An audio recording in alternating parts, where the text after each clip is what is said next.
Hi friends మనకు AP DEECET 2024కు సంబంధించి second phase web counselling అనేది ఈ రోజుతో ముగుస్తుంది. సో 4/7/2024 కూడా కంప్లీట్ అవుతుంది. సో రేపు ఉదయం అంటే రేపు 5వ తారీఖు మనకు అలాట్మెంట్ అనేది డౌన్లోడ్ చేసుకోవచ్చు. సో లేదా రేపు ఉదయం లేదా రేపు సాయంత్రం లోపల పెట్టే అవకాశం ఉంటుంది. సో ఇక్కడ చూడొచ్చు మనం సెకండ్ ఫేజ్ షెడ్యూల్ అని చెప్పేసి.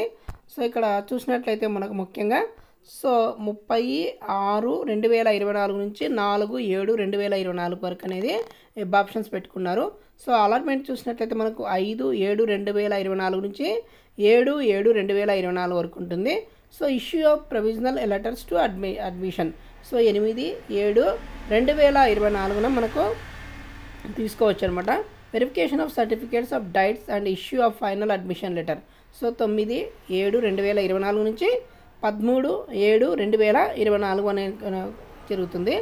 First day of instruction 15/7/2024 classes అనేది కమిట్ చేస్తానని చెప్పేసి ఇచ్చారు. ఓకే, సో ఇదండి ఇక డైట్స్కి సంబంధించి. ఎవరైనా సెకండ్ ఫేజ్ కౌన్సిలింగ్ పెట్టి ఉంటే సో వాళ్ళు రేపటి నుంచి అలాట్మెంట్ సీట్స్ అనేది జరుగుతుంది. అదేవిధంగా ప్రొవిజనల్ లెటర్స్ వచ్చేసి మనకు 8వ తారీఖు అనేది తీసుకోవచ్చు. ఓకే ఫ్రెండ్స్, సో ఇంకా ఏమైనా డౌట్స్ ఉంటే కింద కామెంట్ చేయండి, తప్పకుండా సమాధానం చెప్తాను. ఈ వీడియోలో ఏమైనా డౌట్స్ ఉంటే కింద కామెంట్ చేయండి. ఇక వీడియోకి సంబంధించిన లింక్ అనేది కింద డిస్క్రిప్షన్ ఇస్తాను, ఓపెన్ చేసి చూసుకోండి. అలాగే మీ ఫ్రెండ్స్ ఎవరైనా ఈ diet set second counselling weapons పెట్టుకుంటే సో వాళ్ళకు కూడా ఈ వీడియో ఫార్వర్డ్ చేయండి, ఉపయోగపడుతుంది. Thank you so much.